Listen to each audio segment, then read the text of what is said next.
officially welcome Oscar Piastri to Quadlock for the first time. Welcome home, mate. Well, thank you very much. Hi everyone, good to see you all. Yeah, good morning, and nice to finally actually come to Quadlock for the first time. So, no, it's nice to be back home. When did you get home? I got home yesterday morning. So, yeah, 24 hours pretty much. My body still thinks it's nighttime, but no, I'm back for about 3 weeks in total. I mean, I brought the British weather back with me, so sorry about that. But yeah, I know. I heard. I saw it was like 40 degrees the other day.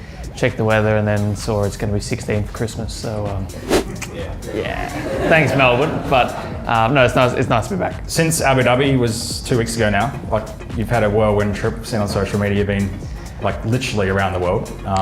What did you do since the last race, and where have you been?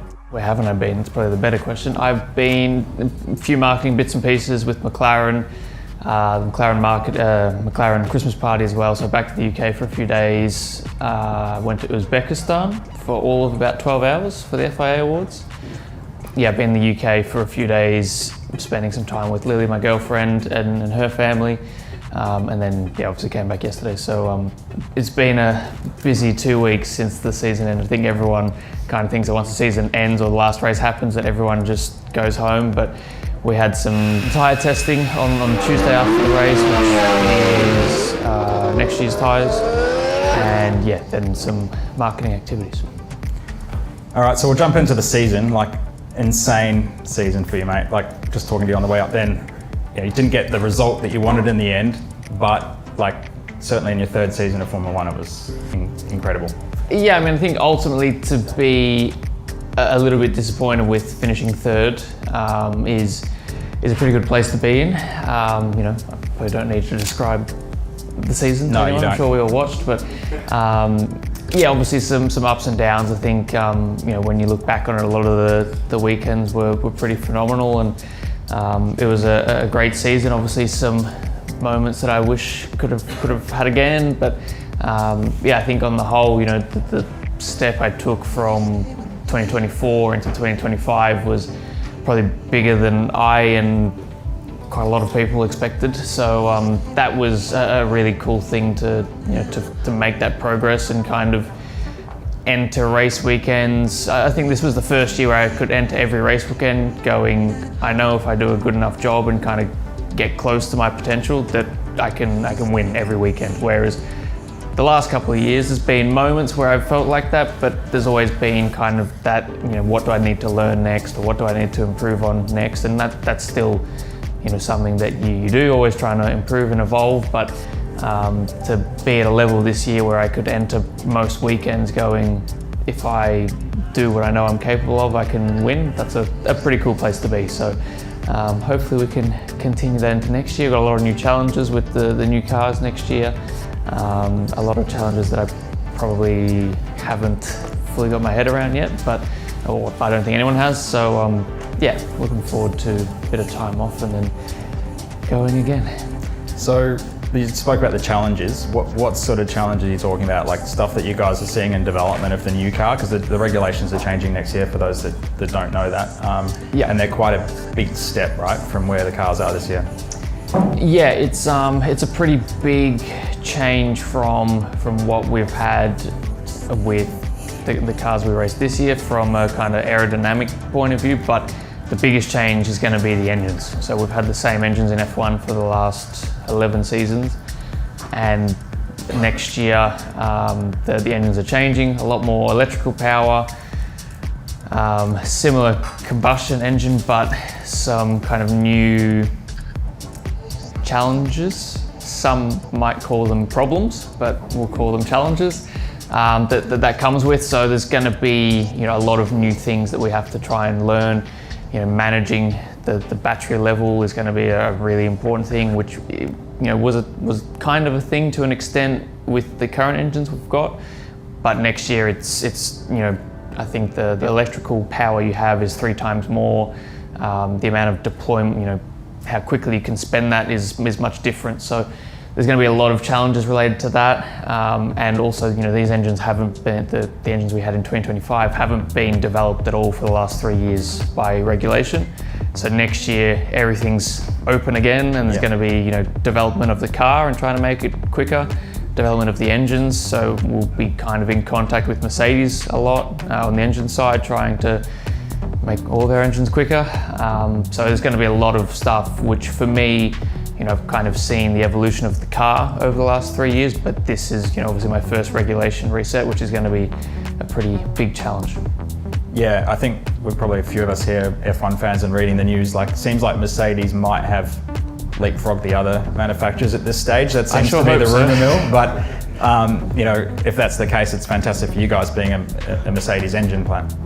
Yeah, definitely. I think we, Mercedes got it right when it came to the current engines, as in the engines that got introduced in 2014 that we've had for the last 10 years. And they got that right initially, and to be honest, it took everyone a good 6 or 7 years to actually catch up to that. So hopefully they can pull the same masterstroke again, and they keep us as a customer team and don't get rid of us. But yeah, I think we've got a lot of confidence. Mercedes seem confident that they're happy with how things are going. We don't really know, what the other engine manufacturers are like, but I definitely think Mercedes have got the most confidence out of everyone that I've heard of. So hopefully that's only a good thing for us. Yeah, and I'm sure Ferrari will trip over themselves somewhere along the way. Probably. So jumping into some questions just about the team, because obviously you started there at the start of your career. You've had an incredible 3 years. They were pretty much the worst team on the grid at that stage. A couple of us here actually got to visit MTC in July, which was amazing. But you've got over 850 personnel, around the F1 team. At 21 years old, you get injected into that. Most people in their careers will go through a progression plan. You come straight out of F2 into leading 850 people. What's that like at that age? And then how have you managed to sort of get to grips with it, I guess, over the last 3 seasons? Yeah, it's something that definitely takes a lot of getting used to. And I think for me, I guess to put it into context a bit, an F2 team has probably 30 people in total. That's engineers, team, obviously kind of senior management, not that there is a whole lot at that level, mechanics, logistics people. And then F1, you've got, like Dom said, 850 or so. So that, trying to kind of get your head around that is a little bit difficult. And then also, when you come in and you've got people that have been at the team for longer than I've been alive, and you're kind of one of 2 people that are representing the team and the brand to an extent. That does take some getting used to, and especially you really just want to try and get that first good result to be able to prove yourself. And I think once I got that, then I felt a bit more comfortable. And obviously since I've been able to kind of build on that consistently, and obviously the car's improved a lot and the team has improved a lot, I think I've kind of naturally got more comfortable with that. But still being young compared to certainly my engineers and senior management and stuff like that, and having that big responsibility of kind of being the face of the team on the track and in the media and stuff like that, it's still a challenge. But I feel like now that I've kind of established myself and got more experience and been able to put some results on the board, that makes being able to be confident and try and lead people a bit easier. Speaking of media, we did our first content shoot with Oscar in July, I think it was 2022. I was looking back at some of the content. It was with an Alpine at the time, so you hadn't even signed your contract with McLaren. We had to completely push that stuff to one side. But obviously you've evolved a lot over this last 3 years with McLaren, and they've put you through media training, I'm guessing. And how do you find the media now? there's a lot of eyes on you, and there's a lot of noise in the media as well around conspiracy theories and things like that. How much do you sort of block that stuff out? I saw Lando got rid of social media halfway through the season. Yeah. Have you done the same, or what's your sort of take on it? I'm definitely on it less, I would say. I think, I don't feel the need to get rid of it completely, and I like having some of the information that's there, and normally people are pretty nice to me on the internet, normally. Well, I'm going to jump in now quickly because I got a comment around that. So you did outsell Lando with cases this year. So yeah, you beat him at something. So I'd say yeah, the fans are loving you as well, which is great. Good. Yeah, I mean, I think it is a massive part of. I think the media is a massive part of F1, whether you want it to be or not. And there's definitely been some challenging questions, some challenging interviews, and just challenging times this year. And yeah, I think for me it's pretty easy to kind of dissociate what narrative the media are trying to push versus what's actually happening. And I think there's been some tough moments behind closed doors this year. It's not been as catastrophic or World War III as some of the media like to portray it, but yeah, it's something that's tough for everyone to kind of deal with. And I think that's where kind of trying to represent the team and in some ways balance your own interests versus the team interest is a really important thing, because